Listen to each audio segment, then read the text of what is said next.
बिस्मिल्लाहिर्रहमानिर्रहीम। हमारा आज का लेक्चर जो होगा BSc second organic chemistry, chapter हमारा अल्काइल हेलाइड्स हो है और जो टॉपिक है वो है हमारा न्यूक्लियोफिलिक सब्स्टिट्यूशन रिएक्शंस।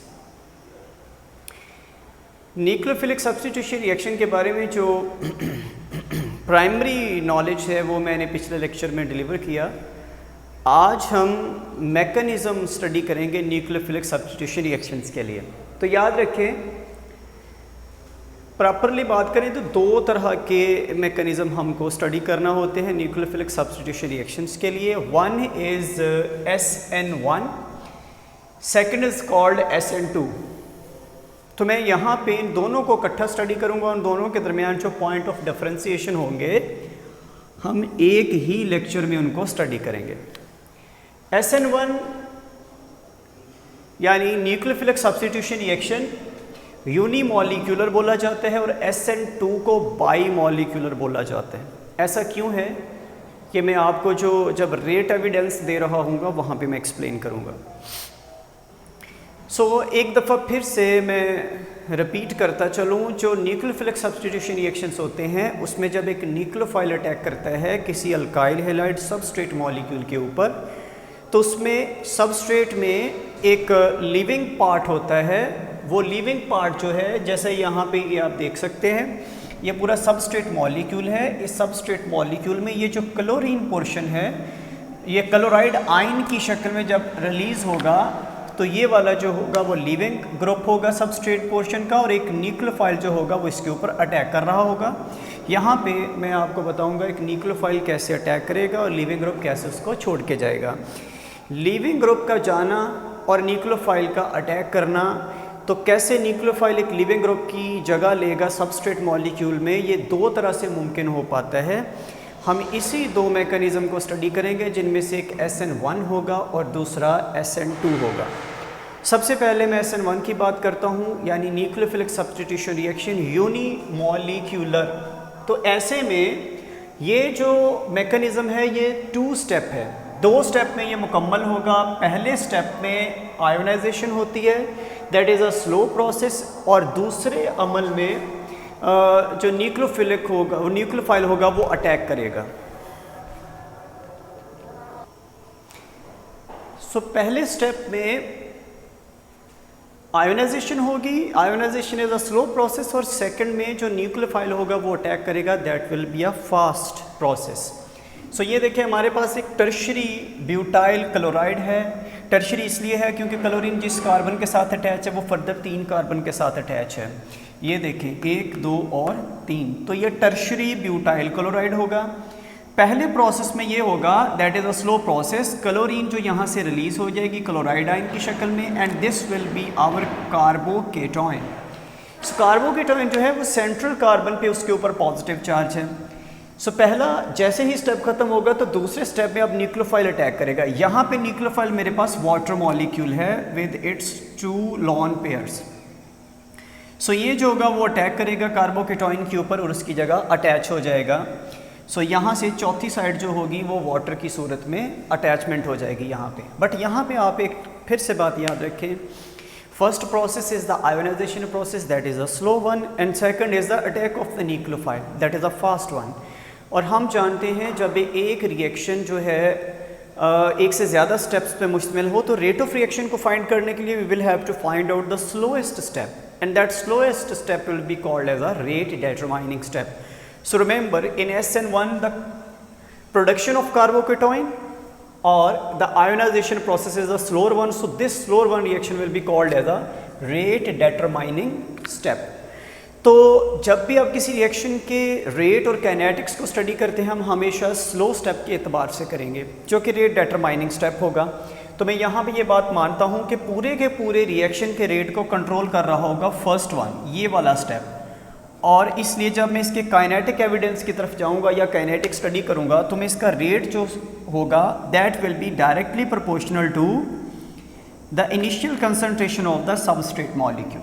देखें स्लो स्टेप में सिर्फ सबस्ट्रेट मॉलिक्यूल पार्टिसिपेट कर रहा है तो रेट सिर्फ इसके एतबार से जज होगा। So it's power is 1, proportionality equality में आएगी, this is the rate constant और यहाँ पे ये 1 शो करता है, it will be the first order reaction, it's a first order reaction. और क्योंकि ये फर्स्ट ऑर्डर रिएक्शन है, सिर्फ एक मॉलिक्यूल पार्टिसिपेट कर रहा है in rate determining, so it will be called as a unimolecular, यानी सिर्फ सबस्ट्रेट ही रेट को अफेक्ट कर रहा है, so this will be unimolecular reaction. तो SN1 में मैंने आपको बता दिया कि 2 स्टेप्स होंगे, पहला स्टेप स्लो होगा जिसमें आयनाइजेशन हो रही होगी, दूसरा स्टेप जो होगा फास्ट होगा जिसमें न्यूक्लियोफाइल अटैक कर रहा होगा। अल्टीमेटली जो रेट डिटरमाइनिंग स्टेप वो स्लो 1 होगा आयोनाइजेशन वाला, उसमें सिर्फ एक मॉलिक्यूल पार्टिसिपेट कर रहा है, that is the substrate molecule, so it's order will be first order reaction. So ultimately it is unimolecular because in rate determining step only one molecule is participating, so SN1 reactions are called unimolecular reaction। तो unimolecular reaction या carbocation का बनना ये SN1 की निशानी है। तो इसमें मैंने पहला एविडेंस आपको दिया, that was a kinetic evidence, जिसमें हमने उसके रेट को चेक किया तो पता चला रेट सिर्फ एक ही चीज़ पर डिपेंड कर रहा है, that is the substrate molecule. So ये बात साबित हुई कि वाक़यातन ही 2 स्टेप्स होंगे, जिसमें पहले स्टेप में आयोनाइजेशन होगी, वो स्लो स्टेप होगा, वो रेट डिटरमाइन होगा, rate will depend upon only the substrate molecule. ये फर्स्ट एविडेंस था कॉल्ड काइनेटिक एविडेंस। अब मैं दूसरे एविडेंस पे चलता हूँ, लेकिन इससे पहले मैं आपको एक बात बताता चलूँ। मैंने यहाँ पे जो न्यूक्लियोफाइल है वो वाटर को लिया। असल में ये होता है या तो कोई न्यूक्लियोफाइल बाहर से अटैक करे, लेकिन न्यूक्लियोफाइल बाहर से अटैक करने की बजाय अक्सर ये होता है न्यूक्लियोफिलिक सब्स्टिट्यूशन रिएक्शन में जो न्यूक्लियोफाइल होता है दर हकीकत वही सॉल्वेंट न्यूक्लियोफाइल के तौर पे काम कर रहा होता है जिसमें हमने वो मॉलिक्यूल ऐड किए होते हैं। अल्टीमेटली न्यूक्लियोफाइल को बाहर से नहीं आता, जिस सॉल्वेंट के अंदर हम ये रिएक्शन करवा रहे होते हैं वो सॉल्वेंट ही एज अ न्यूक्लियोफाइल एक्ट कर रहा होता है। ऐसे में अगर वही solvent as a nucleophile act करेगा, the nucleophilic substitution reaction will be called as a सॉल्वोलाइसिस।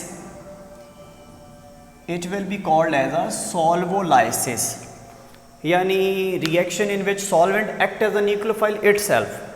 So such reaction will be called as a solvolysis. If water attacks, water act as a solvent as well as a nucleophile, this reaction will be called as a hydrolysis. If ammonia act as a solvent as well as a nucleophile, it will be called as a ammoniolysis. If methanol act is methanolysis। कहने का मतलब ये होगा कि जो भी solvent अगर खुद से न्यूक्लियोफाइल के तौर पे एक्ट करेगा, जिस सॉल्वेंट में हमने रिएक्शन करवा रहे हैं, हम रिएक्शन मिक्सचर में जो सॉल्वेंट है वही न्यूक्लियोफाइल के तौर पे एक्ट करेगा, such substitution reaction will be called as solvolysis reactions.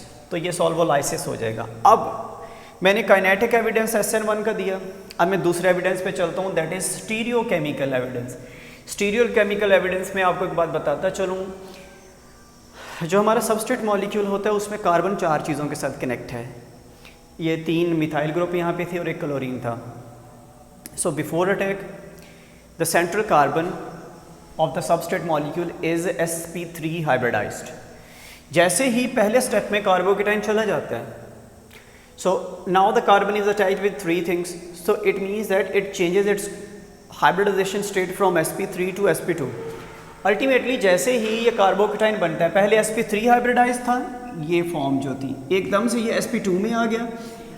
sp2 form में जो pz ऑर्बिटल होता है कार्बन का वो अनहाइब्रिडाइज्ड होगा and it will be present there perpendicular to this plane. ये R1 R2 R3 ये जो 3 सब्स्टिट्यूएंट्स हैं या मिथाइल ग्रुप्स हैं या जो भी हैं वो एक प्लेन के अंदर होंगे, और जो ये जो pz होगा sp2 में अनहाइब्रिडाइज वो ऐसे होगा, half is the up of the plane and second lobe is lower the plane. यहाँ पे आपको ये मॉलिक्यूल इस तरह नज़र आएगा ऐसे, मतलब ये जो इस प्लेन के परपेंडिकुलर है ये 2 लोब्स p की, ये और ये अनहाइब्रिडाइज्ड हैं। अल्टीमेटली जब sp2 बनेगा तो इसका मतलब ये हुआ इस स्टेट में, यानी जिस वक्त सारा मॉलिक्यूल इस प्लेन में ऐसे पड़ा होगा, ये pz होगा, तो अब इसकी दोनों लोब्स हैं वो अटैक के लिए रेडी हैं। अब अटैक लेफ़्ट से भी हो सकता है और राइट से भी हो सकता है। ये पूरा मॉलिक्यूल R1 R2 R3 सारे एक प्लेन के अंदर पड़े हैं, ये pz है अनहाइब्रिडाइज।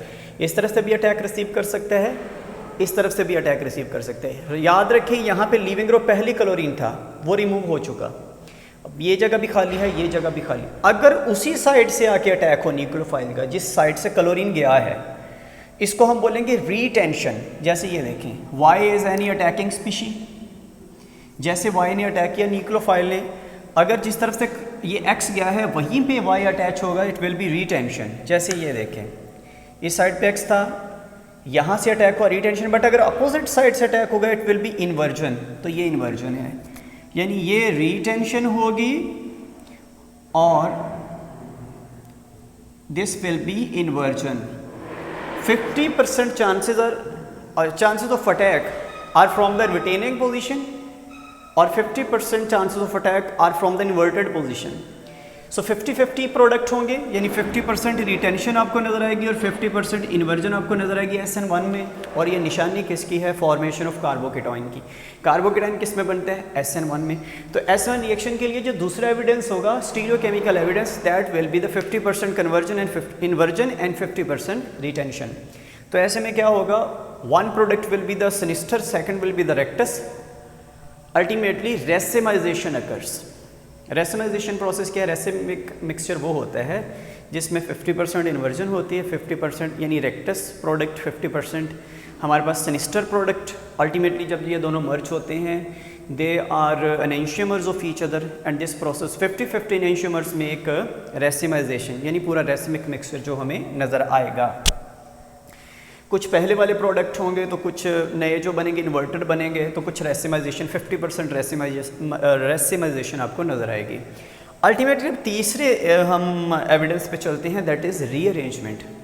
रीअरेंजमेंट कब मुमकिन है? जब कार्बोकेटाइन बनता है। We know that tertiary carbocation are more stable as compare to the secondary और प्राइमरी।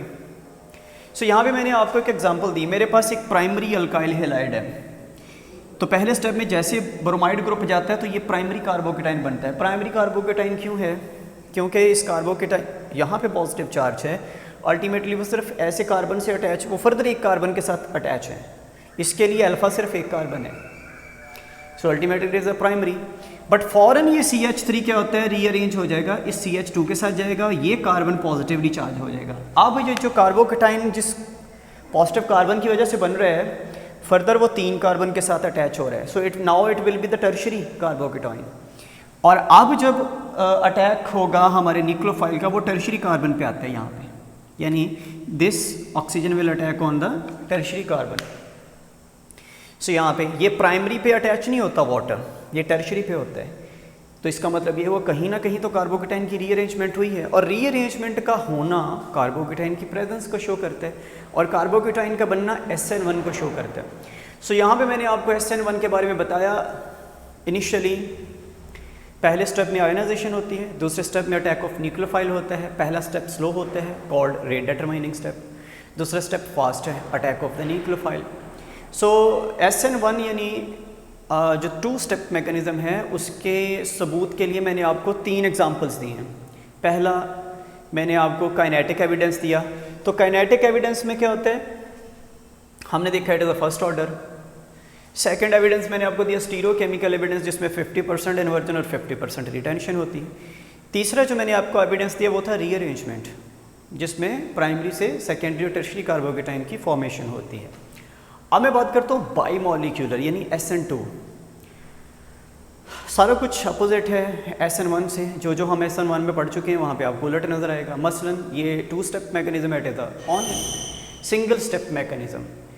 एक ही स्टेप में न्यूक्लियोफाइल अटैक करता है, उसी स्टेप में लिविंग ग्रुप छोड़ के जाता है। तो जो लिविंग ग्रुप को रिप्लेस करता है वो न्यूक्लियोफाइल होता है। इसलिए मैं बताता चलूँ, अक्सर न्यूक्लियोफाइल को न्यूक्लियोफ्यूज भी बोलते हैं। न्यूक्लियोफ्यूज यानी ये न्यूक्लियोफाइल को रिप्लेस करता है, so it is called also called as a nucleofuge. तो एक ही स्टेप में होगा, यानी आपका न्यूक्लियोफाइल अटैक कर रहा है सबस्ट्रेट कार्बन के ऊपर, लिविंग ग्रुप उस सबस्ट्रेट कार्बन को छोड़ के जा रहा है, तो आपको ये वाला मैकेनिज्म नजर आएगा। और इसके अटैक करने से पहले ये तीनों हाइड्रोजन अपने आप को इस तरह एडजस्ट करते हैं, sp2 हाइब्रिडाइज स्टेट में आएंगे कि ये जगह छोड़ते हैं न्यूक्लियोफाइल के आने के लिए और लिविंग ग्रुप के जाने के लिए।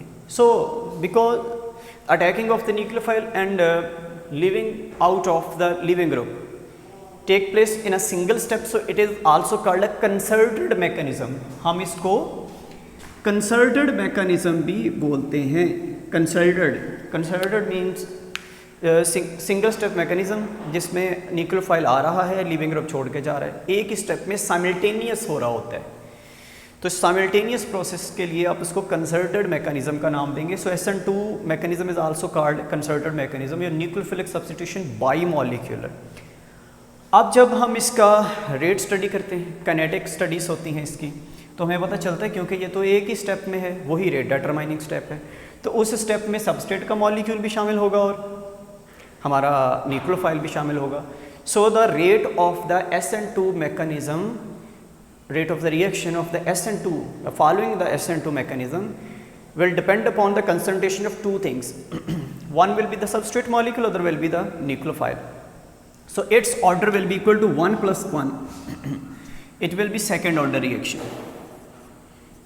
ये second order reaction होगा, बट हमने काइनेटिक्स का स्टडी करते हुए हमने पढ़ा हुआ है, फर्स्ट ईयर में हमने पढ़ा है कि अगर हमारे पास सॉल्वेंट ही एज अ न्यूक्लियोफाइल एक्ट कर रहा हो और बहुत एक्सेस में हो हमारे पास जो सॉल्वेंट है, अल्टीमेटली उसकी कंसंट्रेशन में आपको वाज़ेह तब्दीली होती नज़र नहीं आएगी, तो वो प्रेजेंट ज़रूर रहेगा इस इक्वेशन में। वो जो सॉल्वेंट है प्रेजेंट ज़रूर होगा, लेकिन उसकी कंसंट्रेशन चेंज ही नहीं होती, इतना ज़्यादा वो होता है। अल्टीमेटली हम ऐसे रिएक्शन को बोलेंगे सोडो फर्स्ट ऑर्डर रिएक्शन। यानी सोडो फर्स्ट ऑर्डर रिएक्शन कौन से होते हैं? जिसमें पार्टिसिपेटिंग स्पीशीज़ तो दो होती हैं, बट एक स्पीशी इतनी एक्सेस में होती है that the concentration of that species seems to be not changed. वो नज़र आता है कि वो चेंज नहीं हो रही उसकी कंसंट्रेशन, अल्टीमेटली उसकी प्रेजेंस है बट चेंज ऑफ कंसंट्रेशन नज़र नहीं आ रही। सो हम उसको सेकंड ऑर्डर भी नहीं बोल सकते, हम उसको फर्स्ट ऑर्डर भी नहीं बोल सकते। Such type of reactions are called pseudo first order reaction. यानी virtually one thing is present there but its concentration is not changing. And remember that for defining order of reaction we say that the number of species that are participating in the reaction and also their concentration are changing. Basic difference between molecularity and order वो क्या है? Molecularity में हम क्या बोलते हैं? Molecularity of a reaction is the number of the participating species in a chemical reaction. But what is order? Order is the number of participating species whose concentration is changed, जिनकी concentration change हो रही है। यहाँ पे देखें participating species looks or seems to be two. One is the substrate, second is the nucleophile. Nucleophile means the solvent here because we are talking about the solvolysis. हमारा जो attacking species है nucleophile है वो solvent ही है। So ultimately two things are participating in the reaction, but solvent is in much excess that its concentration it doesn't change, virtually हमें change होती नज़र नहीं आती। अल्टीमेटली वो पार्टिसिपेट कर रही है, चेंज नहीं हो रही, so we take it as a pseudo first order.